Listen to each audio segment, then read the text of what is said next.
Sejam todos bem-vindos e bem-vindas a mais um conteúdo em parceria entre o Game Arena e o 45 Minutos. Mais um programa de pré-rodada e aqui, pré-rodada de Libertadores. Tá? Eu sou Fred Figueiredo, estou ao lado de Thiago Minhoca, Cássio Zirpoli e Cássio Cardoso e vamos focar nos jogos da quarta e quinta-feira da Libertadores da América. Segunda rodada, mas veja só, não pense que essa segunda rodada da fase de grupos ainda tá com aquela carinha de começo de campeonato não, tá? A gente inclusive vai começar o nosso programa pelo chamado Grupo de la Muerte da Libertadores, um grupo que tem dois brasileiros, Bahia e Inter, que se enfrentaram na primeira rodada, empataram em 1-1, e esse empate na Fonte Nova transformou para o Bahia essa segunda rodada, quando enfrenta o Nacional de Montevidéu, numa verdadeira decisão, né, Cássio Cardoso? Porque o Bahia tem aquela tabela que é direcionada aos clubes do pote 4. Uma tabela que você faz nos 4 primeiros jogos, 3 em casa. E termina contra Atlético Nacional de Medellín em Medellín e contra o Inter em Porto Alegre. É o pior final possível. E por isso, desde então, o Rogério Ceni até reclamou dessa tabela, mas ficou muito claro que o Bahia precisa construir quase que a totalidade dos seus pontos, se possível, nesses 4 primeiros jogos. Mas na hora que estreia em casa e não consegue os 3 pontos, a conta precisa ser paga nessa quarta-feira, às 19 horas em Montevidéu, né, Cardoso? Fred, pois é. Abraço aí para meu querido Xará, Zípoli, Thiago Minhoca também para você, Fred, Rodrigão, e para todo mundo que está acompanhando a gente. O Bahia, quando saiu o sorteio, eu já vi o Bahia assim, brigando, né, por uma segunda vaga, tentando não ficar no muro. É um grupo da bote, ok, mas o Inter como um pote 2 com cara de pote 1, o Atlético Nacional um pote 3 com cara de pote 2 ou 1, o Bahia é um pote 4 com cara de pote 3 ou 2. Né? Sendo que se a gente fosse falar de valor de investimento, né, de elenco, o Bahia está em sexto, um pote 1 tinha 8. E o Nacional acabou virando ali, mesmo sendo pote 1, o menos cotado, vamos dizer assim, para ficar com uma das vagas. Então, quando eu vi a estreia contra o Inter, peguei o histórico do Bahia, a força do Inter, eu vou lhe dizer que até perder o jogo passou pela minha cabeça, antes da bola rolar, evidentemente. Né? Eu não esperava, inclusive, que o Bahia fizesse o jogo que fez contra o Inter. Tudo isso para dizer que o empate em Salvador foi muito frustrante e cristalizou, né, essa questão que você falou de maneira muito pertinente da decisão lá em Montevidéu. Mas era algo que eu imagino que o Bahia já tinha também planejado, decidir em Montevidéu. Porque projetar 3 pontos contra o Inter, eu acho que é uma projeção arrojada. E a conta para você avançar empata, se ganhar ótimo, mas empata com o Internacional mesmo que tenha sido na circunstância que foi, não dá para dizer que não é algo factível, e aí você descarrega tudo nos jogos seguintes, né? 2 jogos em casa, contra o Atlético Nacional de Medellín, e 2 jogos contra o Nacional, um em casa e um fora. O jogo fora de casa mais acessível, indiscutivelmente, mesmo que seja fora do país, e um deles dentro, é o Nacional em Montevidéu. Então, me dê um detalhe aí, o Xará adora essas coisas, né? O tabu do Bahia jamais ter vencido na Libertadores da América fora do Brasil. Já venceu fora de casa, mas foi o Internacional. E aí vai precisar quebrar esse tabu também, para que não complique muito a sua vida. E quando alguém fala assim, é exagerado complicar, vamos supor, se o Inter empata com o Atlético Nacional e o Bahia empata com o Nacional, vai dizer que complicou? Talvez seja, para o cenário presente, algo tranquilo de ser encarado, mas justamente quando você faz, né, a projeção dos 2 últimos jogos, um em Medellín e outro em Porto Alegre, irmão, você arranjar 3 pontos aí é complicado demais. 2 pontos, complicado demais. 1 ponto pode até ser, mas é onde? É Porto Alegre ou é Medellín? O Atlético Nacional fez uma estreia muito boa contra o Nacional, bem para o Nacional, com o técnico interino que seja. Então, esse jogo, de fato, virou uma decisão, pensando em avançar de fase. Isso me traz uma preocupação, porque, para mim, o Bahia ainda não sabe lidar com essa pressão. Para mim, uma das coisas que facilitaram o Bahia fazer o jogo vistoso que fez contra o Inter na última semana foi justamente o fato de se saber que esse jogo, mesmo sendo em Salvador, poderia ter uma cara de é lucro. Porque se sabia que o Bahia estava estreando na fase de grupos, o Inter vem com um trabalho muito consolidado do Roger, e isso seria ali um encontro de forças que a gente não sabia o que poderia acontecer. Depois que passa, quem vê o Bahia jogar a bola que jogou, fica parecendo meio fora do prumo você falar disso. Mas é bom lembrar que o Bahia tinha vindo de um empate com o Corinthians em casa, né, tinha empatado a final do Campeonato Baiano. No jogo do Ceará, o Bahia jogou bem, mas depois flertou ali com um empate inesperado. Então, as dúvidas ficam ali, né, no ar. E vai pegar o Inter, na estreia da Libertadores. É claro que você sente um pé atrás. Mas o contexto do jogo traz um empate com uma frustração. E legítimo, o Bahia jogou muito bem a partida. Aí, não tinha uma pressão tão grande, apesar de ter uma expectativa muito grande. São coisas diferentes. Você traz todo um sentimento de realização, você traz um sentimento de concretização daquilo que foi planejado, né? Porque eu não sei nem se foi em uma das nossas lives aqui, alguma das lives do Pod, que eu ouvi e sintetizou bem o que eu penso. Antes de chegar na fase de grupos, o jogo era muito exigente e pressionava, porque uma falha para chegar na fase de grupos seria um fracasso retumbante. E isso exerce uma pressão. Você chegar na fase de grupos, isso exerce, vamos dizer assim, chancela um objetivo conquistado na fase de grupos. E a partir daí você começa a lidar melhor com o que ocorrer dentro da competição, principalmente depois de pegar um grupo tão difícil. Aí esse combo, eu acho que facilitou muito a postura do Bahia, a fluidez com que o Bahia encarou o jogo. O Bahia não sabe, na minha opinião, não demonstrou isso ainda, ser o time que tem a obrigação sumária, o time que precisa resolver o jogo. E amanhã o Bahia vai ter que se encontrar com isso, né? Mesmo sendo um jogo fora de casa e um tabu desse histórico, o fato o Bahia precisa vencer. E isso, para mim, é o cabeça de chave que virou quarta força, né? Na hora que o grupo montou. É o jogo acessível do grupo. Então é o Bahia que vai precisar chegar lá, mesmo fora de casa, e se colocar como o primeiro ou segundo que quer ser do grupo. Se esse é o objetivo, não tem muito o que discutir.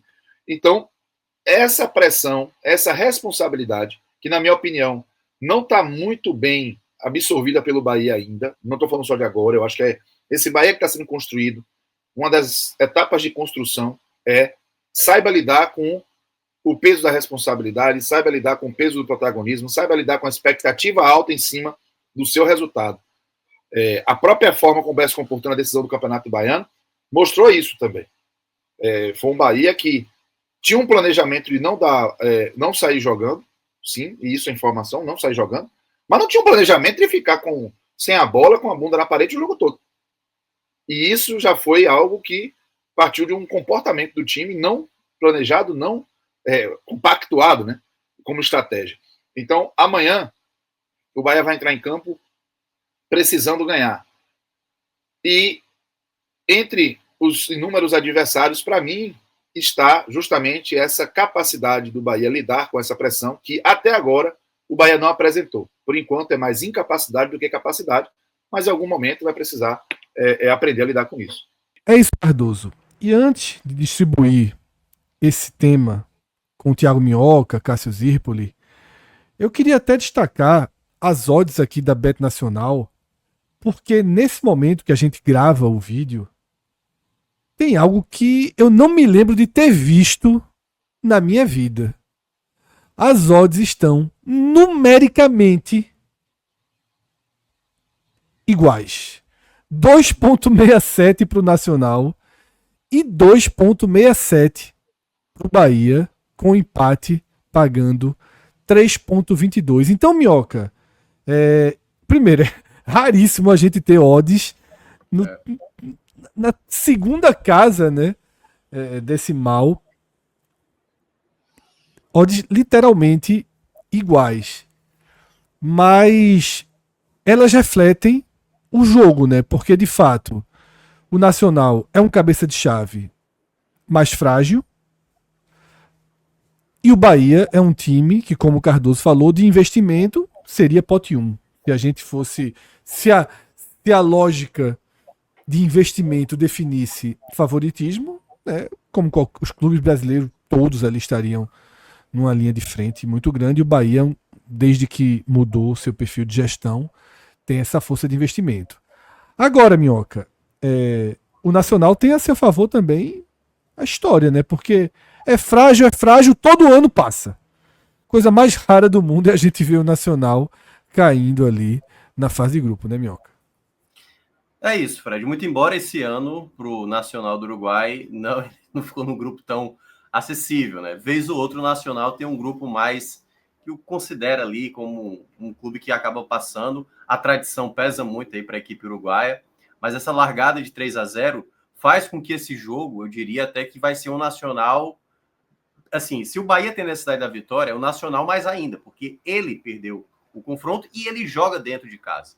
Acredito que aí o que pesa para até essas odds serem similares aí para as duas equipes tem também a ver com o futebol do Bahia, só que é um futebol do Bahia, citando aqui meu colega Cássio Cardoso, que também tinha comentado isso já em live aqui da gente, em outras vezes, que é o Bahia se acostumar também a vencer, não só a jogar bem. O Bahia tem conseguido apresentar um bom futebol, mas muitas vezes está lá o resultado na frente, fazendo uma grande atuação e muitas vezes deixando escapar. Por isso eu acredito que tem esse equilíbrio tão grande nas odds, tanto para o Nacional como para o Bahia. Só trazendo aqui um primeiro detalhe, né, do que pode acontecer no grupo, já que é um grupo bastante equilibrado, geralmente em grupos assim, que tem muito equilíbrio, e aí a gente não sabe se até o final dessa fase de grupos isso vai acontecer, se tiver muita trocação de ponto, pode ser até que 8 pontos sejam necessários para passar. Não é tão novidade. Curiosamente, Suficiente seria a palavra mais. Suficiente, muito, muito bem colocado. Curiosamente, ano passado, a gente teve no grupo A, o grupo até que era do Fluminense, né? Que era o detentor do último título da Libertadores, passou uma equipe com 6 pontos na segunda colocação. Foi até inusitado, porque a equipe passou por causa de gols marcados fora, porque igualou no saldo, nos gols marcados, e foi no gol fora de casa. Então, o Bahia, é claro que tem a necessidade dessa vitória, mas a depender do contexto, o empate pode não ser um mau resultado. Tudo dependerá do que for acontecer também no duelo paralelo, né, entre Internacional e Atlético Nacional na quinta-feira. Então, é um confronto que o Bahia, se puder vencer, melhor, mas o empate, a depender do contexto, que ainda virá mais claro, vai se obrigar a vencer mais jogos ali dos 4 que restam, e vai ter os 2 jogos em casa, né, logo depois desse jogo fora de casa contra o Nacional.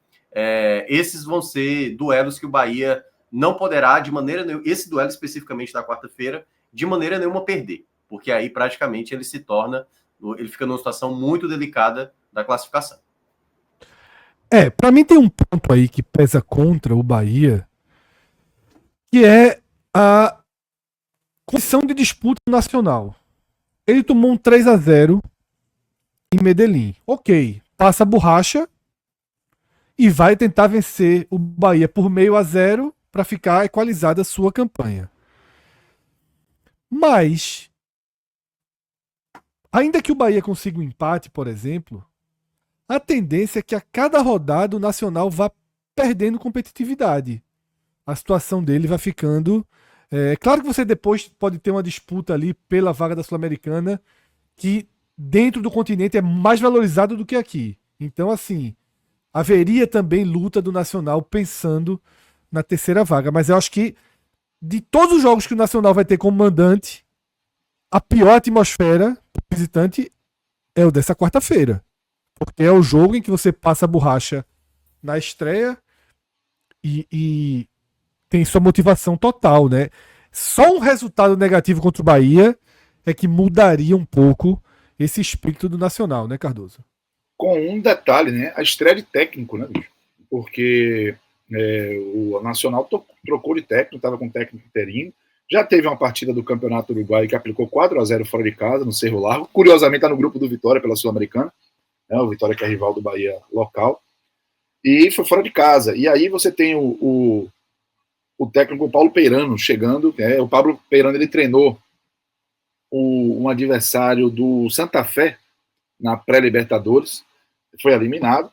Mas é um técnico que tem experiência e é um trabalho novo começando. A grande questão é que, às vezes, o trabalho nem vai funcionar, mas todo início de trabalho, um técnico novo, tende a injetar um ânimo, uma confiança, né, uma motivação em todo o elenco, aquela coisa. A gente sabe como isso funciona. A pior coisa é você pegar um time que acabou de trocar de técnico, uma coisa ele perto de cair. O Bahia, por exemplo, não aproveitou o Santos com o Pedro Caixinha balançando. Então, é uma situação que soma-se a todo esse contexto que você colocou. O famoso, beleza, vamos fazer o primeiro jogo em casa, e o primeiro jogo em casa a gente muda essa história. Beleza, ainda tem um técnico novo. Então isso, sim, vai incrementar a força do Nacional. É limitado, mas ainda assim é um time que tem muita tradição e que tem um componente de motivação, que é a capacidade de abstrair essa estreia, considerando que vai fazer a sua estreia em casa ainda, e a presença de um técnico novo, que geralmente injeta ânimo no clube de maneira generalizada, assim, do staff de administração até os próprios atletas. Para a gente fechar, Cardoso, ao contrário do que aconteceu nos jogos fora de casa da fase de classificação, né, na pré-Libertadores, em que Rogério Ceni claramente, sobretudo contra o Boston River, trabalhou o empate, né? Contra o The Strongest ficou com o homem a mais muito cedo, isso mudou o desenho do jogo, e o Bahia fez um ótimo começo, mesmo no 11 contra 11. Depois a situação de condição física foi equilibrando a questão numérica, mas claramente o Bahia tinha uma estratégia muito declarada. Empata fora, resolve Salvador. Empata fora, resolve Salvador. E Rogério foi de uma frieza absoluta em relação a isso, porque você enfrentar um time tão mais fraco como o Boston River e ficar ali, ó, calma, foi uma frieza muito grande. Agora, a sensação que eu tenho é que não dá para administrar esse empate. Não sei até se isso vai passar pela cabeça de Rogério em algum momento. Talvez até passe. A gente está falando aqui uma linha e talvez Rogério pense, não, vou empatar aqui, vou empatar em Medellín e assim eu construo. Mas como é que você espera a postura tática, escalação, se vai de 3 zagueiros, se joga com os 2 laterais? Tá? Juba tá numa fase absurda, é impossível ser tirado do time. Não vai tirar do time. Como é que você enxerga? Bom, não tem a menor condição. Como é que você enxerga dentro de campo esse Bahia? Né? Estratégia, escalação, força, postura? Veja, Rogério tem cobrado muito que o Bahia passe a entender os jogos fora de casa, principalmente em bons gramados, como uma extensão do que acontece na Fonte Nova. A diferença entre a performance dentro e fora, ela precisa diminuir. Faz sentido. E o jogo do Santos, ele já cobrou muito, mesmo sendo um time muito mexido, e ele tendo participado da queda do Bahia, depois do intervalo, porque ele fez uma troca que não funcionou, e já não tinha funcionado na última derrota do Bahia contra o Jacuipense, lá na semifinal do Baiano. Ele cobra muito que essa distância diminua e ele entende que isso passa muito mais por uma questão emocional, psicológica, do que necessariamente do que é trabalhado. Nesse jogo, até agora o que eu tive de informação, eu estou dizendo isso até agora porque numa largada do jogo do Centenário contra o Boston River, quando eu vi o gramado, achei o gramado ótimo de longe. Quando a bola rolou, pareceu o Adalto Moraes versão portenha. Então, isso, eu fiquei agora aqui com 2 pés atrás, mas o que eu vi do estádio do Nacional é um gramado bom.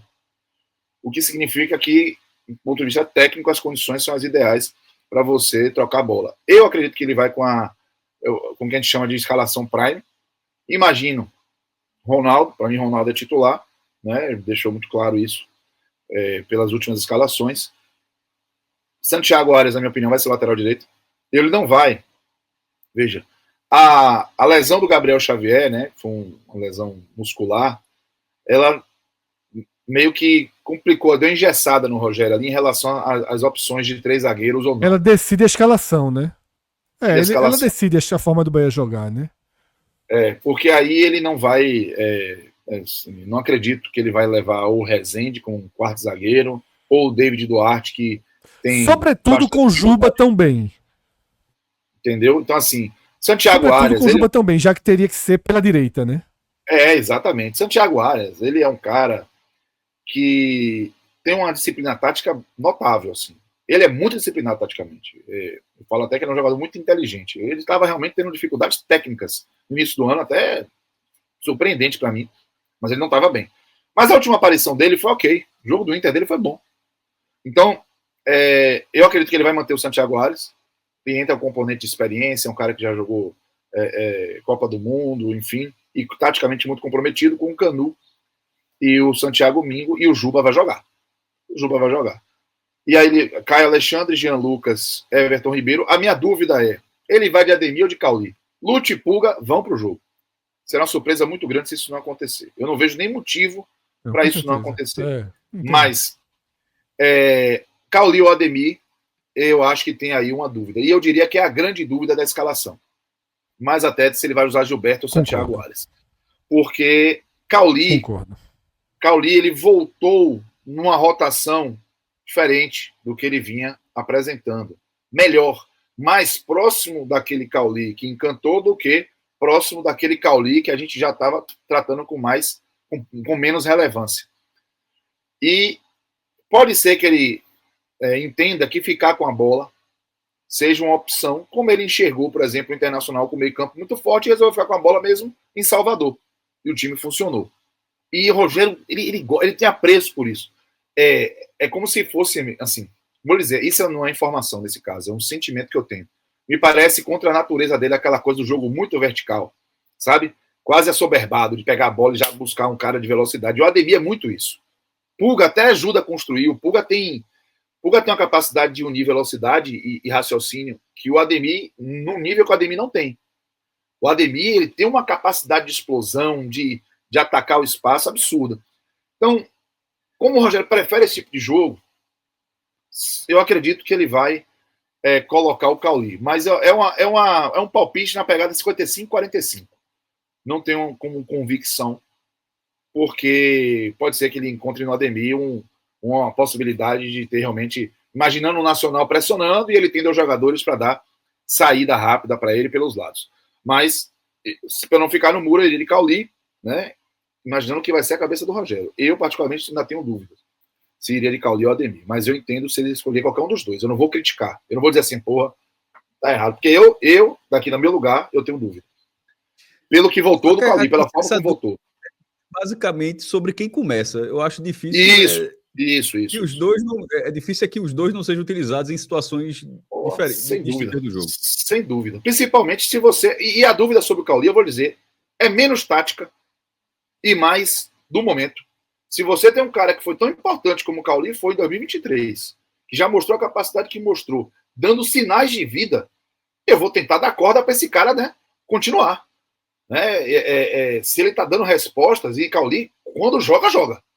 Quando joga, ele consegue fazer diferença. Então, talvez esse aspecto pese, né, um Cauli motivado, um Cauli mexido, e aí ele segura um pouco o Ademir. Então seria, voltando só um pouco do meio campo. Meio campo, Caio Alexandre, Jean Lucas, Everton Ribeiro, Cauli, Pulga e Lúcio Rodrigues. Não imagino que ele vai com o William José. O William José, por mais que o Lúcio esteja num momento difícil de finalização, beirando ali a impaciência com a torcida por conta dos problemas de finalização, o Lúcio, primeiro, tá em casa.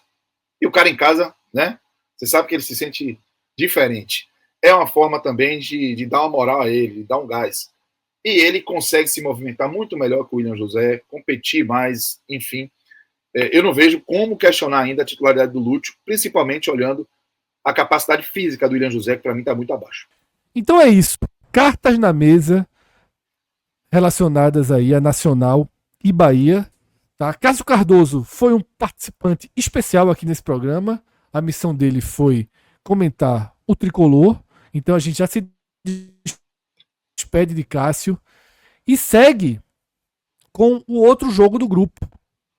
porque será na quinta-feira, mas a hora de tratar desse outro jogo é aqui, porque está diretamente conectado. Inter e Atlético Nacional de Medellín.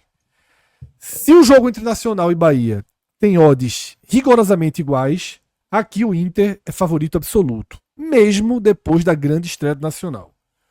1,51 para o Inter, 6,76 para o Nacional, empate 3,99. Cássio Zirpoli.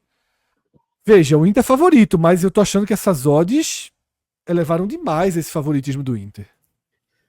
Veja, o time do Internacional vem se comportando bem, chega com Alan Patrick muito bem,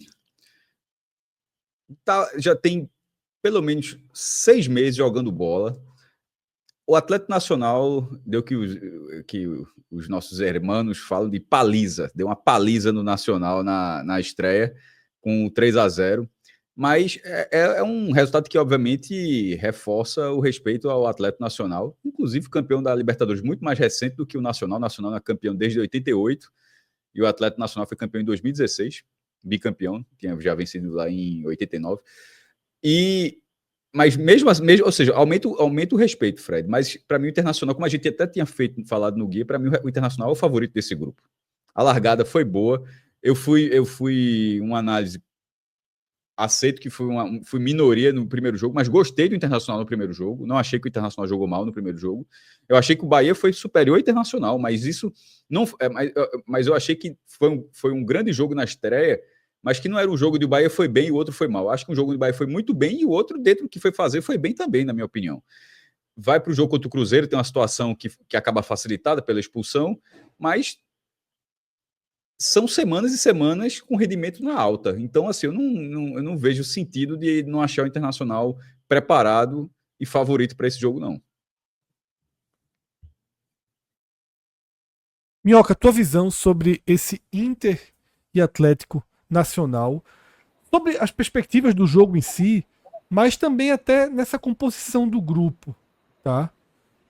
O quanto o resultado mais lógico, deixando claro, o próprio Bet Nacional colocando o Inter com 1,50, o quanto o resultado mais lógico desenha esse grupo, tá? O quanto o Inter encaminha um bom início, né? Um início sólido, passando pelos dois adversários mais difíceis, né? Empatando com o Bahia em Salvador e caso venha a vencer o Nacional de Medellín em casa.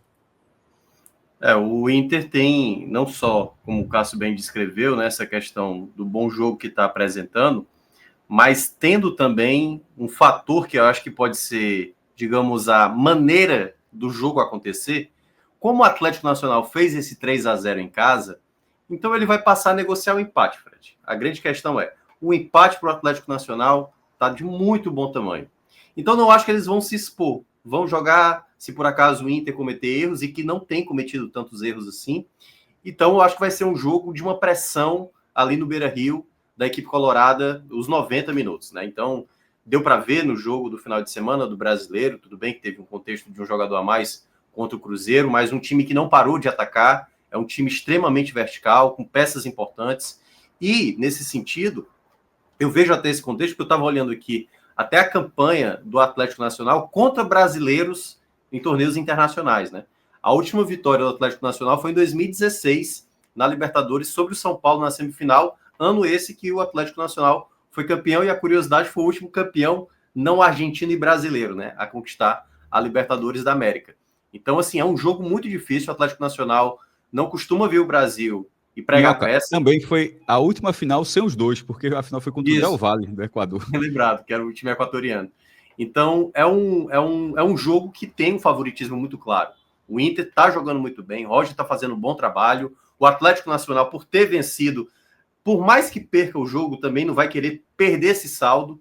Então, eu acho que ele olha muito para esse contexto, e também vai depender muito do jogo da quarta-feira que a gente estava analisando aqui. Qual vai ser o resultado de Nacional e Bahia? Se for um empate, o Atlético Nacional não vai se incomodar se perder. Claro que ele não vai jogar para perder, mas ele também não vai ficar desesperado, né? Não vai se lançar se estiver perdendo 1-0, talvez vá tentar administrar o menor placar possível, também pensando no saldo de gols. Então, é um confronto que tem claramente um favoritismo. Futebol, a gente sabe que nem sempre o favoritismo acaba prevalecendo, mas nesse confronto, claro que o Inter tem aí uma condição, e pelo empate que conquistou contra o Bahia na primeira rodada, o que se desenha em termos de força do grupo, né? O Inter sendo essa principal equipe. E aí, certamente, muita gente considera que o Inter deve, né, confirmar essas 3 vitórias em casa. Eu até diria que o jogo mais complicado em casa deve ser o próprio Bahia, que ele enfrentou na estreia, jogando lá em Salvador. É isso, tá? Dessa forma a gente passa aqui, né, o primeiro scanner no grupo F, né, que foi apontado desde o dia do sorteio como o grupo da morte. Nessa nossa pré-rodada do segundo giro da fase de grupos da Libertadores, a gente está focando nos jogos de quarta e quinta e fundamentalmente com a participação de clubes brasileiros, tá? E aí, ainda na quarta-feira, a gente tem Flamengo e Palmeiras em ação, tá? Flamengo e Palmeiras que jogaram na quinta noite, tá, da semana passada, tiveram os 2 jogos no Nordeste pelo Campeonato Brasileiro. O Flamengo foi da Venezuela direto para Salvador e o Palmeiras, né, veio de Lima, fez escala em São Paulo e seguiu para o Recife. Então foram times que usaram parte significativa dos seus titulares, tá? Praticamente se poupou, foram minutos, 45, 50 minutos, algumas peças. Mas eu diria que ambos têm nessa rodada jogos de afirmação. Por isso que o título do nosso slide nessa página é Para Disparar. O Flamengo encara, tá, o Central Córdoba no Maracanã. Um jogo de favoritismo absoluto do Flamengo. Tá, uma partida de Libertadores em que o Flamengo tem odd de Campeonato Carioca. Tá? O Flamengo paga 1,29. Não perde 17 jogos. 5,38. Isso, 5,38 empate. E uma pouco provável vitória do Central Córdoba, 9,81. Então, Cássio, você já destacou aí, né? Esse Flamengo de Felipe Luiz não perde. Tá? Você falou que não perde 17 jogos, mas quem perdeu esse ano não foi o Flamengo de Felipe Luiz, foi o Flamengo da base, né? Que fez ali jogos as 4 primeiras partidas. Jogos internacionais. Ficou truncado. Mas também não perdeu esse ano, não, tá? Você falou dos jogos internacionais, os 17, mas esse ano tem nenhuma derrota o Flamengo. Esse favoritismo do Flamengo, Fred, ele, que eu acho que vai ser, sobretudo no brasileiro, em algum momento acho que é uma percepção assim de que vai querer ganhar o Tetra da Libertadores, mas na hora que tiver a dividida, a Série A tende a ser o foco, e a escalação contra o Vitória já mostrou isso, todo o planejamento que o Flamengo fez para ir lá da Venezuela, para ter um jogo, para ter um time encorpado lá em Salvador. E na hora que coloquei esse time encorpado, com a Arrascaeta, com o Bruno Henrique e tal, sobrou contra o Vitória, foi bem superior ao Vitória, venceu a partida. Assim, e indo para a Libertadores, onde o grupo dele é bem acessível. O Central Córdoba, que está na Libertadores pelo título da Copa Argentina, ganhou do Vélez Sarsfield na final, mas foi um título muito surpreendente, tá? A Copa Argentina, ela segue o modelo da Copa da Inglaterra, é um jogo só. Inclusive, o jogo final é em campo neutro, mas não é em Wembley, que na Inglaterra, que é em Wembley. Lá não é, na Argentina ainda não é assim um estádio definido, poderia ser do River Plate, não. Eles vão colocando cada ano num estádio, mas em campo neutro. E nessa competição, que no futebol argentino é tratado de forma um pouco mais secundária ainda, mas a título de primeira linha, vale vaga na Libertadores, o Central Córdoba acabou conseguindo sua primeira conquista nacional, mas chega assim, num primeiro momento, apesar de ser argentino, e sempre tem o respeito dos clubes argentinos, mas é meio turista, eu acho, assim, nesse grupo, tá? Assim, se ele pegar a terceira vaga, já acho que teria feito um bom papel. A LDU parece um time, até por toda a sua tradição, um time com maior capacidade de pegar a segunda vaga, e a tendência é que o Flamengo não só pegue a primeira vaga, como faça aquela campanha de ser de ter uma das melhores campanhas da primeira fase. Então, assim, o favoritismo nesse jogo, para mim, é considerável, pelo que o Flamengo já demonstrou no Barradão contra o Vitória, e por ter as suas peças, quase todas elas, à disposição para essa partida. Minhoca, Cássio falou dos 17 jogos de invencibilidade internacionais. Só para dar os números exatos, nessa temporada o Flamengo fez 19 jogos, 3 com a base, 16 sob o comando de Felipe Luiz. Então são 16 jogos de invencibilidade no ano. Tá? Na Libertadores estreou vencendo o Deportivo Táchira da Venezuela por 1-0, e outro jogo do grupo, justamente Central Córdoba e LDU, na Argentina. O jogo terminou empatado em 0-0. O desenho de grupo muito bom. Na verdade, o sorteio, né, já abriu o caminho para o Flamengo, e é jogo realmente para disparar, né? Para aproveitar aí, já colocar 5 pontos de vantagem sobre o Central Córdoba, 6 pontos sobre o Táchira, encaminhar a classificação, né, e talvez ali ir para os confrontos contra a LDU para decidir a primeira posição do grupo, da qual o Flamengo é pleno favorito. Já no sorteio, né, ficou muito claro essa questão. É claro que você ter uma LDU no seu grupo, sabendo que você vai ter que jogar na altitude, porque daqui a pouco ele vai entrar no grupo do Palmeiras, que também vai ter essa questão da altitude, mas a gente está falando de um campeão de Libertadores. A LDU é, de fato, uma das equipes, tirando ali os argentinos e os brasileiros, que muita gente não quer enfrentar por conta desse contexto de jogar lá, que é sempre complicado, mas eu acompanhei o primeiro jogo do Flamengo contra o Táchira. O Flamengo não jogou bem. O próprio Felipe Luiz, após o jogo, mencionou que a equipe não esteve bem. Mas o trabalho dele está tão bem desenvolvido que, mesmo que tecnicamente alguns jogadores tenham jogado abaixo, a postura dentro de campo faz com que o Flamengo sobressaia, né? O Flamengo não está fazendo placares elásticos, né? A própria vitória sobre a equipe do Vitória na Série A, no último final de semana, né, ela não representou o que foi o jogo. Muitas vezes o Flamengo consegue ser bem superior, criar muitas chances. A própria final do Carioca contra o Fluminense foi um empate, mas não representava o que de fato tinha acontecido dentro de campo. Mas tem tudo para o Flamengo realmente, como disse o Cássio, ter uma campanha aí muito, talvez a melhor, né? Vai depender muito do jogo lá contra a LDU, mas tudo indica de fato que esse jogo aí é um jogo onde o Flamengo pode até pensar em recuperar alguns atletas, ainda sofre com jogadores lesionados, teve o retorno de alguns já no final de semana na Série A, e ainda, né, tem aí a possibilidade de nos próximos jogos retornar também jogadores importantes, principalmente Pedro, né, que há muito tempo não joga, mas não tenha dúvida, o Flamengo é o grande favorito para esse confronto e principalmente para ser também o primeiro do grupo.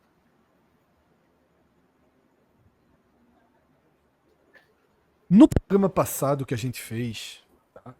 Nós não somos tipsters, nós não somos influencers do segmento de apostas, mas no programa da pré-rodada 1 da Libertadores, todas as nossas dicas deram certo. Tá? Todas as nossas dicas funcionaram. E eu estava aqui agora, mexendo no site da Bet Nacional,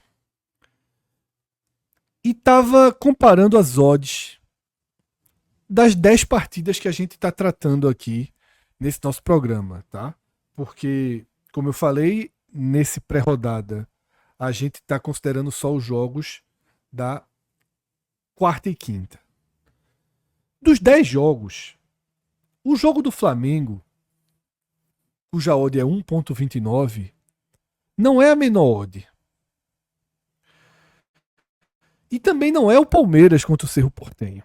A menor odd é o jogo do grupo C, do grupo do Flamengo. A LDU contra o Deportivo Táchira, que paga 1.26. Mas a curiosidade que eu quero trazer aqui é que as 4 menores odds são desses 4 jogos que estão na tela. Do grupo do Flamengo e do grupo do Palmeiras. O Flamengo 1.29, a LDU 1.26. O Palmeiras 1.31 e o Bolívar, veja como a altitude pesa contra o Sport Cristal, 1,29. Na análise das casas de aposta, o Bolívar é tão favorito quanto o Flamengo e mais favorito que o Palmeiras pro jogo. E aí, eu fiz uma múltipla com os 4 jogos. E essa múltipla paga 2,75. Se a gente considerar que o jogo de maior risco é o de La Paz, cai para 2,13. Se a gente considerar que o jogo de maior risco é o do Palmeiras, porque o Cerro Porteño é um time competitivo, cai para 2,10. Tá? Se a gente tirar o grupo G da conta, tirar Bolívar e tirar Palmeiras, fica 1,63. Eu acho que qualquer uma das opções colocadas aqui são apostas muito interessantes. Inclusive, Minhoca, pensando numa quádrupla, tá? Porque, e aí já entrando no grupo G, o Palmeiras em casa, por todo o contexto que existiu de racismo, vai fazer um jogo assim de intensidade máxima contra o Cerro Porteño. E a altitude do Bolívar, né, contra o Sport Cristal. Rapaz, a gente pode ter desenhado aqui um caminho. Repito, nós não somos especialistas, não confiem na gente, mas eu acho que eu vou, viu? Porque tá muito bom essa possibilidade aí. São 4 jogos que você vê claramente, né? O favoritismo é a palavra correta a se utilizar, porque esse confronto Palmeiras e Cerro, né, que meio que marcou os últimos duelos aí de Libertadores, aconteceu em 2018, aconteceu em 2022, aconteceu em 2023, volta a acontecer de novo esse ano, em 2025. Curiosamente, o Cerro bateu o Palmeiras lá no Allianz em 2018, né? Mas o Palmeiras acabou fazendo 3-0, era jogo de oitavas. Aconteceu também essa mesma oitavas em 2022 e em 2023, eu lembro que eu acompanhei esse jogo. O Cerro começou muito bem, abriu o placar, o jogo também, com o mando do Palmeiras. Poderia ter feito o segundo gol ali a qualquer momento, chegou a ter muitas possibilidades, e o Palmeiras consegue a virada no segundo tempo, fazendo os 2 gols. Mas não tenha dúvida, assim, o Palmeiras ele vai muito mordido, né, por conta de todo o contexto desses últimos confrontos com o Cerro Porteño, no caso que aconteceu esse ano, que foi no Sub-20, né? Não tenha dúvida que o Palmeiras tem uma dedicação especial para esse confronto, e não só por isso, porque o Palmeiras também, nos jogos dentro de casa, ultimamente, não se apresentou bem.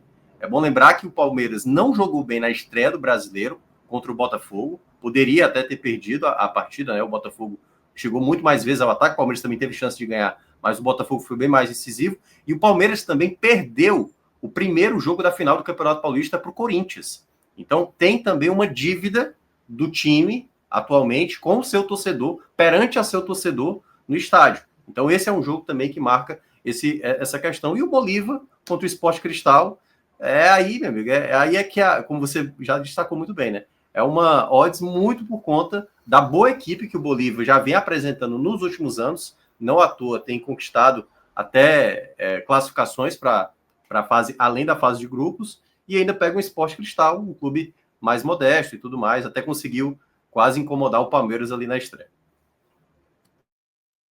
Fez um jogo chato contra o Palmeiras, o Sporting Cristal, tá? Cássio, tua visão aí, para além do universo aí das apostas, dessas odds, desses 2 jogos do grupo do Palmeiras, tá? O tamanho do favoritismo e do interesse do Palmeiras por toda a questão do racismo que aconteceu na Libertadores Sub-20. E o outro jogo, o jogo de La Paz. O Palmeiras, depois de perder o Campeonato Paulista, o Tetracampeonato Paulista, que seria inédito para os grandes clubes de São Paulo, e estrear em casa no 0-0 com o Botafogo, ele foi para 2 jogos fora de casa, assim, com Abel Ferreira sob muita pressão, e venceu as 2 partidas com gols nos minutos finais, mas nos 2 jogos sem tirar a pressão por desempenho. Obviamente, foi fora de casa e voltou com 6 pontos, mas a pressão por desempenho no Palmeiras continua existindo. A própria vitória sobre o Sport, assim, toda a imprensa paulista cobrando na coletiva, nas entrevistas, tudo era, e até durante a transmissão do jogo também, inclusive, sobre a incapacidade atual do Palmeiras de dominar o jogo, onde em tese ele tem um time superior e assim, e isso acabou chamando a atenção. Esse elemento que você falou, a gente já tinha comentado sobre ele, porque nesse do racismo de Palmeiras e C, foi da Libertadores Sub-20, muito recente, né? E que foi lá no Paraguai, e que para mim, desde o primeiro edição, na hora que saiu o sorteio, na hora que teve esse confronto, eu achava impossível de que o Palmeiras não queira dar uma resposta no campo, em termos de resultado. Obviamente poderia responder, até de forma institucional também, no comportamento da torcida, um comportamento ordeiro, que é isso que eu estou querendo dizer naturalmente, do clube, aquela questão de constranger, sabe? No sentido de, como pode ser diferente. Mas isso é uma coisa extra-campo que fica a dúvida, a expectativa de como será. Mas dentro do campo, a resposta de dar um chocolate no Cerro Porteño, eu acho que talvez exista, tá? E só não vai ser tão fácil. O Cerro Porteño vem sendo um time chato nos últimos anos, desde que ele inaugurou o seu novo estádio, passou a ser um time economicamente mais forte no Paraguai e passou... que tanto o estado já recebeu até a final da Sul-Americana, por exemplo, recebeu até a final de um torneio da Argentina recentemente, a Argentina e River e Talheres foi lá no estado do Cerro. Ele é um concorrente do Palmeiras nesse grupo. Assim, indo do desempenho do Palmeiras e nessa questão de dar resposta a simplesmente a análise da chave. Dentro da análise da chave, esse talvez seja o jogo mais difícil do Palmeiras como mandante nessa fase. Para consolidar a vitória que ele teve lá no Peru, acho que tem que jogar sério. A questão é que logo depois tem um clássico contra o Corinthians e faz com que o Palmeiras poupou o primeiro tempo na Ilha do Retiro, jogou com o time principal no Peru, na Libertadores, jogou com o time principal na estreia do Brasileiro, obviamente na final do Paulista, poupou só 45 minutos, que foi o primeiro tempo da Ilha do Retiro, e a falta de desempenho forçou Abel a colocar, porque assim, havia uma expectativa de que os reservas poderiam simplesmente dominar o Sport e vencer a partida. Mas como isso passou longe de acontecer, na verdade foi até o contrário, o Palmeiras foi até dominado pelo time do Sport no primeiro tempo, apesar de ter feito o placar, ter feito 1-0, tomou um empate, mas jogou muito mal. E isso forçou a Abel a colocar logo no intervalo, já acionou, por exemplo, Estevão e Piquerez. Veiga entrou logo depois, então assim, não teve muito descanso. E esse é um jogo que não deve ter esse mesmo descanso, e logo depois tem um clássico contra o Corinthians. Então, assim, a dosagem do desgaste físico, a entrega física do Palmeiras nesses últimos 15 dias está, assim, topada. Então, não sei como é que o Palmeiras está administrando bem isso, não. E sobre Bolívia e Sport e Cristal, a altitude aí... Assim, a gente vê quando fica falando como se tivesse, os caras só falam isso, mas assim, não tem como não falar. Não tem como não falar que o time vai jogar com 3.600. O Sporting Cristal não, apesar de ter altitude no Peru também, mas não é o caso do Sporting Cristal. E assim, no caso do Bolívia, ele deve ter esse fator como historicamente costuma ter. Já é um time que tecnicamente está acima da média dos times bolivianos nos últimos anos. E, além disso, tem o fator casa, né, que nessa altitude é um fator casa dos maiores que a Libertadores apresenta. É um clube que integra, né, de forma... Primo do Bahia.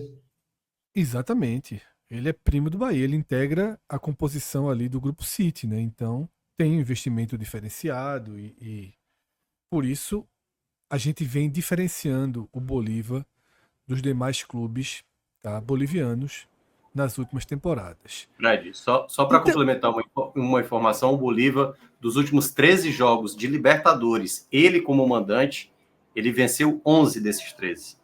Ele só teve um empate a mais e uma derrota que foi para o time brasileiro, né?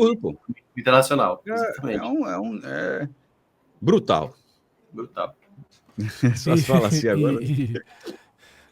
E isso deixa claro que aquelas odds tem lógica, obviamente, porque quem faz as odds entende demais dos contextos envolvidos na partida, e também reforça essa nossa dica ousada, né? Ninguém costuma trazer dica de quádrupla, não se faz isso, tá?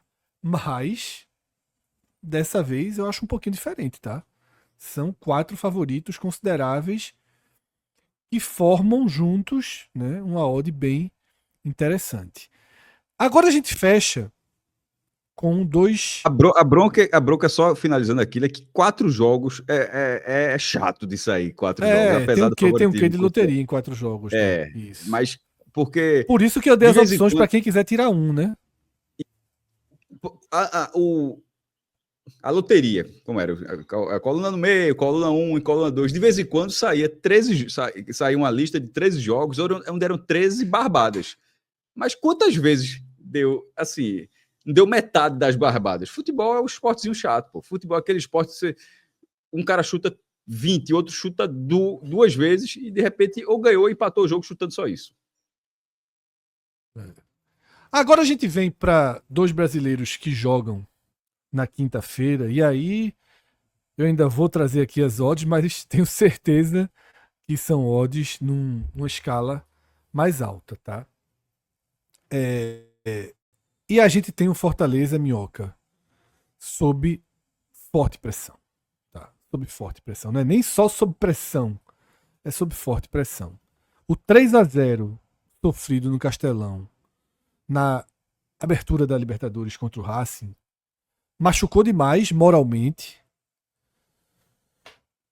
aumentou muitos questionamentos, mas matematicamente também deixou a situação muito crítica já de largada. Ainda que o resultado do Colo-Colo na estreia contra o Bucaramanga tenha sido um alento, né? Seria sido muito pior se o Colo-Colo já saísse da Colômbia também com os 3 pontos, né? Foi um empate em 3-3 esse jogo. Agora é desafio grande para o Fortaleza, né? Desafio grande contra o Colo-Colo, precisando do que, Minhoca? Um empatezinho já é estratégico aí ou só a vitória interessa? Para um time que está afundado numa crise técnica muito acentuada, como o Fortaleza está atravessando, um empate ele não é mau resultado. Eu diria não só pelo momento, mas também olhando até mesmo o contexto do grupo, né?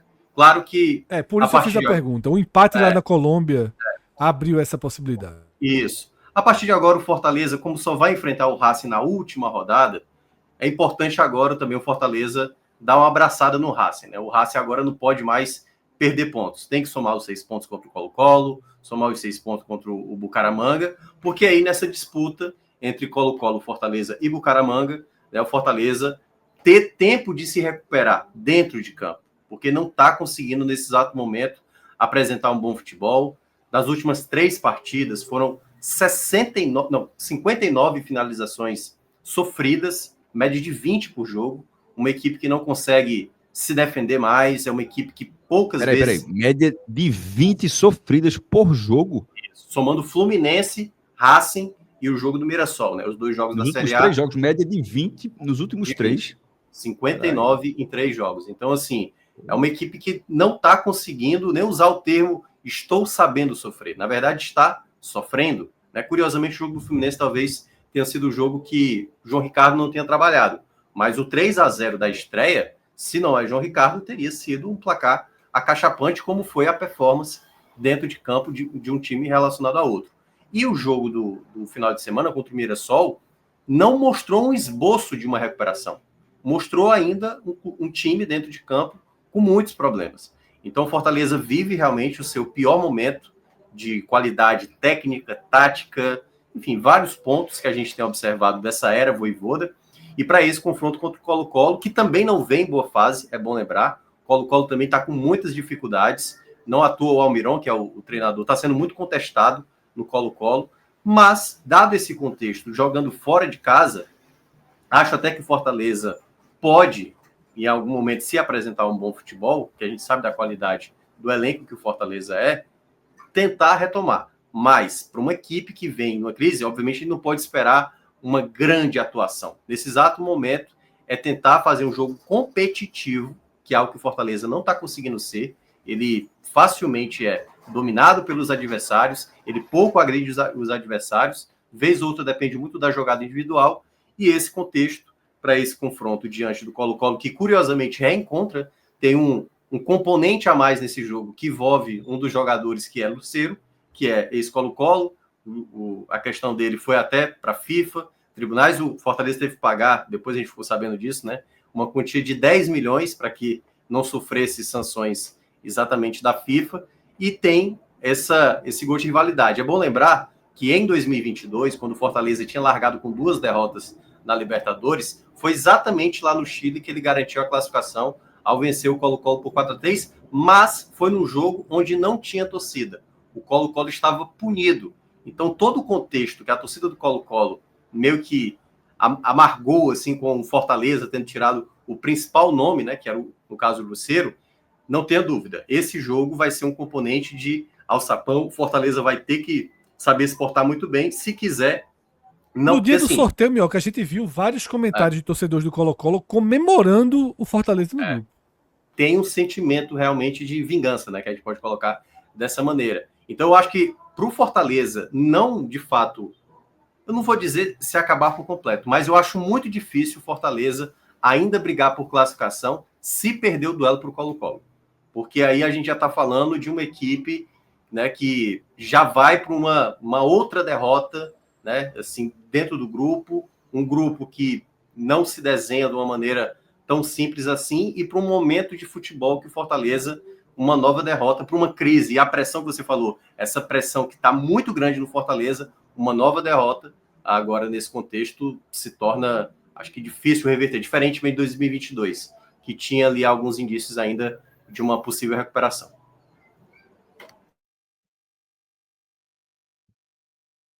Abrindo aqui as odds desse jogo, tá? Aqui no site da Bet Nacional. O Colo-Colo é considerado favorito, pagando 2,42 contra 3,08 do Fortaleza, né? Odds relativamente aí equilibradas, tá? Um empate 3,11.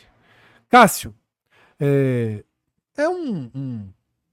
uma tecla batida, repetida, e a gente precisou repetir essa tecla semanas atrás, em relação à virada de chave que o Fortaleza já deu outras vezes com o Vojvoda depois de inícios de ano de turbulência.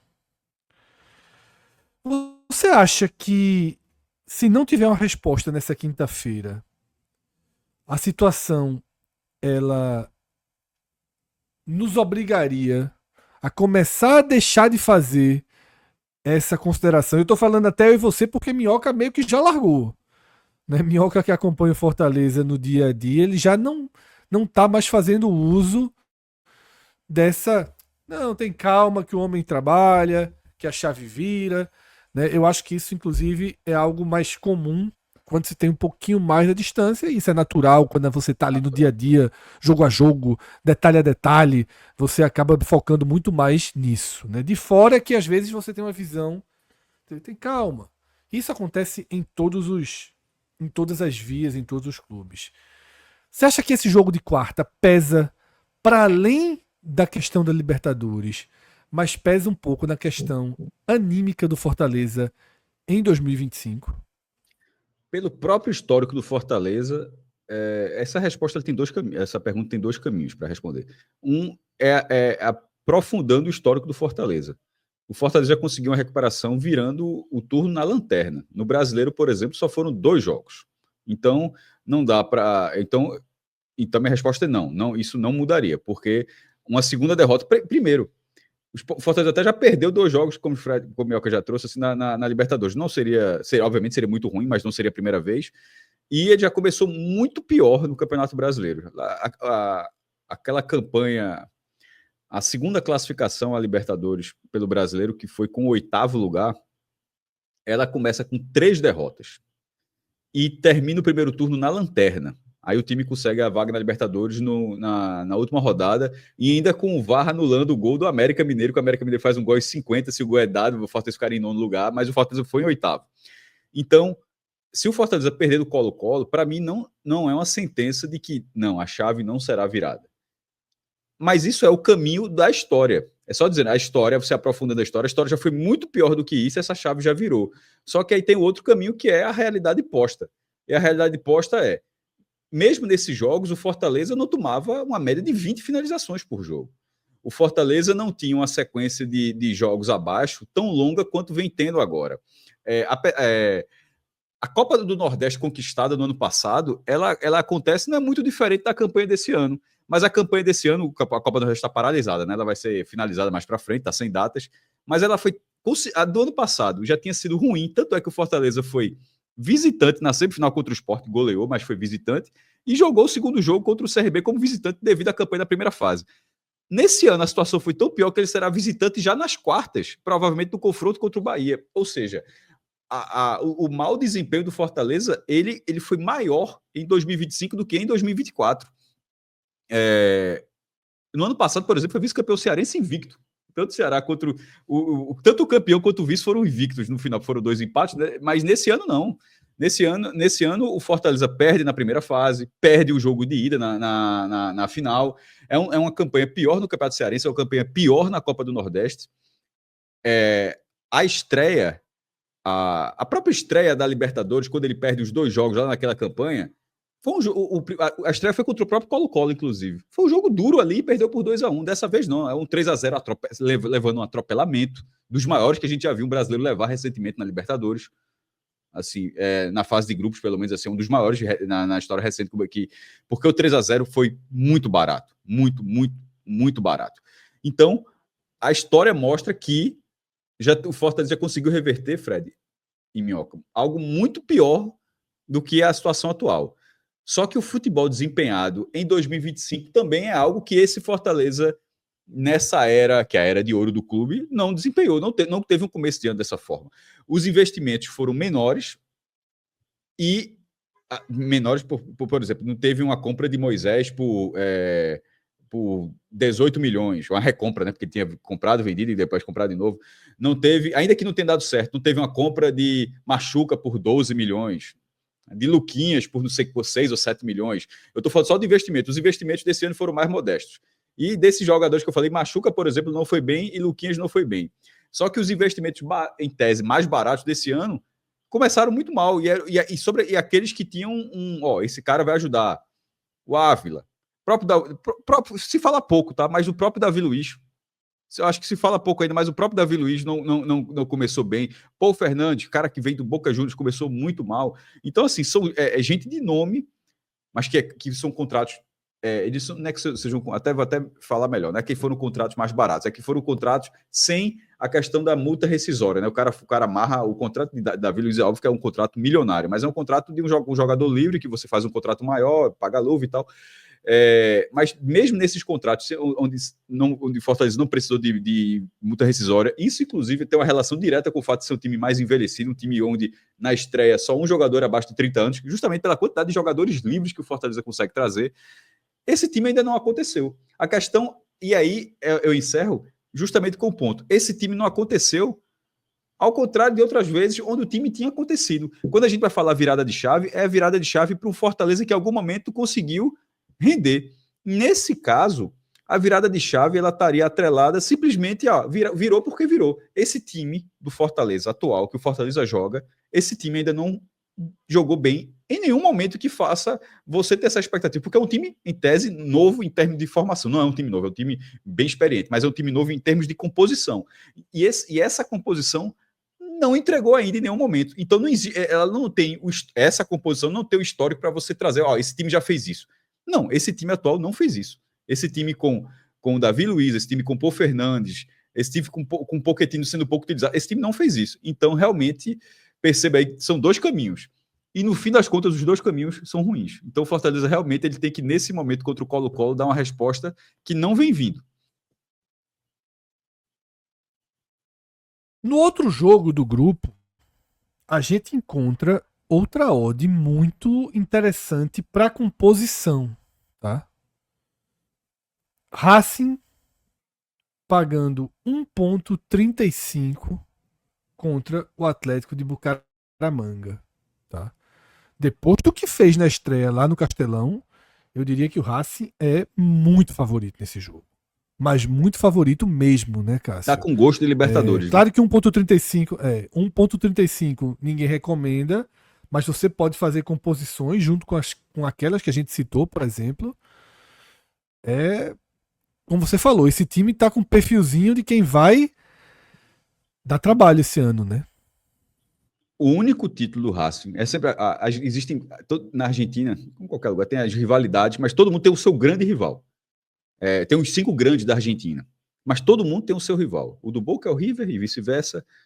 O São Lourenço, que é o ímpar ali, o dele é o Huracan, que é considerado por muitos o 6º grande. E o do Huracan. E o do Racing é o Independiente, que é justamente o maior campeão da Libertadores. Um tem 7 e o outro tem 1. E o 1 do Racing é uma Libertadores de 1967. Então, a demanda tá reprimida demais, assim, no lado azul de Avejaneda, para voltar a ser campeão da Libertadores. Detalhe, o Independiente é 7 vezes campeão, mas não ganha desde 84. São 41 anos. Então, assim, o Racing, supondo que ele seja o campeão de 25, teria 2 ou teria 7, beleza, mas é um com todo mundo vendo. Algumas gerações da torcida do Independente já passaram e não viram mais o time ser campeão da Libertadores. A gente está falando de um time que é hepta, mas que a última vez foi há 41 anos. Então, dentro dessa rivalidade, tem um desejo enorme do Racing de voltar a ser campeão da Libertadores, e a forma como terminou a temporada e com o campeão da Sul-Americana inicia ganhando a Recopa, dando lá e lô no Botafogo, que era o campeão da Libertadores, e tem uma atuação dessa, das maiores de um time argentino no Brasil nos últimos tempos. Como é que um time desse não vai falar disso? Rapaz, vai ser difícil, porque ainda tem Flamengo do outro lado, tem Internacional por aí, tem Palmeiras para pegar no mata-mata muito chato, mas largar com esse nível de desempenho técnico, e ele aparece como sendo, pelo menos, nesse momento, na minha opinião, o maior candidato a ameaçar a sequência brasileira, que ganha todas as Libertadores desde 2019. Para mim, o Racing está na frente do River Plate, tá? Em relação a candidato para quebrar essa sequência brasileira. Minhoca, no grupo D, tá? Na quinta-feira terá apenas um jogo, que é o do São Paulo, no Morumbi, diante do Aliança Lima, que foi derrotado em casa na estreia. O São Paulo paga 1,38, ou seja, na avaliação das odds dos especialistas no mundo inteiro, a gente cita Bet Nacional, mas são odds internacionais, o São Paulo é tão favorito quanto o River. Você enxerga que tem perigo, que tem armadilha aí nessa odd, ou dá para confiar finalmente nesse São Paulo de Zubeldia, que vem numa sequência de empate em casa contra o Sport, vence o Tajeres em Buenos Aires e consegue um empate interessante contra o Atlético Mineiro, tá, em Belo Horizonte. Porque se você considerar que é um favoritismo do tamanho da odd, a composição Racing São Paulo, por exemplo, é uma composição de quase 2-1. E aí fica interessante. Fala, Minhoca. Fred, eu diria que o São Paulo, ultimamente, os jogos que envolvem o São Paulo são jogos, se você quiser gol, dificilmente você vai ver. Então, são jogos para você talvez não apostar no mercado de gols, assim, numa quantidade talvez até menor, porque o São Paulo tem tido dificuldades para fazer o gol, porém, o lado positivo que Zubeldia conseguiu, pelo menos corrigir nas últimas partidas, é o seu sistema defensivo. No jogo mesmo no final de semana, diante do Atlético Mineiro, o São Paulo jogando fora de casa, né, lá em Minas, teve ainda um jogador expulso, no caso o Caleri, e com um jogador a menos, teve que Rafael, né, aparecer muito, para quem está olhando na imagem aí, tem sido um jogador determinante para esse momento. Muito embora acho que a defesa, de uma maneira geral... Não por acaso ele está na imagem, né? A imagem é justamente do jogo de Belo Horizonte. Porque no jogo do Tajeres, o Tajeres também não jogou tão bem assim. Eu vi muitas críticas ao São Paulo. São Paulo não está bem, é verdade. Mas um ponto que eu acho que Zubeldia, pelo menos, está sabendo reconhecer, é que pelo fato de ter jogadores lesionados, né, a dificuldade de a gente ver o São Paulo também conseguir envolver os adversários da maneira como, historicamente, o São Paulo poderia ser, mas que nos últimos anos acaba não sendo, faz com que esse jogo contra o Alianza Lima, o São Paulo precisa fazer de novo um jogo seguro. Uma partida onde, né, que o São Paulo, aliás, dos anos 90, né, foi que meio que trouxe esse olhar diferente para a competição internacional. Né? As noites de Copa, que a torcida do São Paulo tanto observa, né, quando viveu aquele momento com o Tele, depois levou um bom tempo para retornar, desde 94 não jogava e retorna em 2004, já sendo tricampeão em 2005. Então, esse fator faz com que, não tenha dúvida, o ambiente do Morumbi, que vai ter contra o Alianza Lima, que é um adversário acessível, né? Muitas vezes que os clubes brasileiros têm, o próprio Fortaleza, que a gente estava citando aqui agora, enfrentou o Alianza Lima também em 2022, colocar esse favoritismo para o São Paulo. Mas talvez não para fazer um placar elástico. Qualidade o São Paulo tem. A grande questão é como vai se comportar uma equipe que também anda oscilante na temporada. Até diria que com mais atuações abaixo do que atuações que convençam, né? Acho que o grande jogo da temporada de São Paulo foi no clássico contra o Corinthians, quando venceu muito bem a equipe paulista, né? No caso o Corinthians por 3-1 com o mando do São Paulo, é bom lembrar, mas é um time que pode ter uma certa dificuldade. Pode ser aquele jogo que demora para sair o gol, aí naquela pressão, como foi diante do Tajeres. São Paulo também era pouco ameaçado, conseguia ali algumas escapadas pontuais e foi no gol do Alisson que acabou vencendo o Tajeres na primeira rodada. Então vejo um favoritismo sim para o São Paulo, mas talvez com não tanta tranquilidade, vai depender realmente do nível de entrega e de qualidade que o elenco possa entregar nesse jogo da quinta-feira. Então, Minhoca, dessa forma a gente fecha essa nossa pré-rodada, segunda rodada da Libertadores. Lembrando que depois dessa semana a competição para um pouquinho, tá? Na quarta-feira da semana que vem, terça, quarta e quinta, os clubes brasileiros jogam a Série A, tá? Então a gente tem uma parada da Libertadores, mas a projeção, o calendário define os 6 jogos da fase de classificação até ali aquela pausa para o Mundial de Clubes, né, Minhoca? Então o calendário tem essa pausa agora, depois tem 2 datas de Copa do Brasil, né, espaçadas, mas a gente vai ter as 6 rodadas até o Mundial de Clubes, né? Exatamente. Então a gente vai conhecer até a pausa do Mundial de Clubes, que tem Boca, River e os 4 brasileiros, Fluminense, Botafogo, Flamengo e Palmeiras. E a gente já vai conhecer tanto o chaveamento da Libertadores, das oitavas de final, como também os playoffs da Sul-Americana e já também ali o desenho. Quem desce para a Sula, né?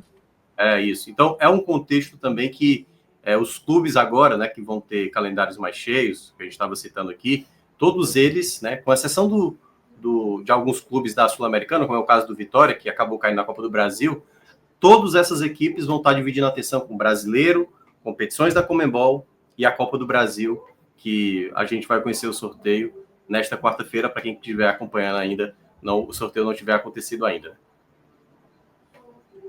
É isso. Então, assim a gente fecha mais um conteúdo nessa parceria Game Arena 45 minutos. Se você está assistindo esse vídeo no canal do Game Arena, convido você a conhecer mais do projeto 45 minutos. Se você está assistindo esse vídeo no canal do 45 minutos e conhece muito bem estes que aqui estão, dê uma chance ao Game Arena, tá? Tem conteúdos diferentes, diversificados lá no mundo dos esportes, no mundo do e-sport também, tá? São conteúdos que podem ser do seu interesse, então a gente convida para que façam esse intercâmbio. Quem está assistindo no Game Arena conhece o 45 minutos, quem está assistindo no 45 minutos vai lá e conhece o Game Arena. Valeu? Tem mais conteúdo chegando para vocês, daqui a pouco vocês vão atualizando aí o feed de vocês todo dia, ou quase todo dia, tá? Tem conteúdo novo. Grande abraço, até a próxima, tchau, tchau.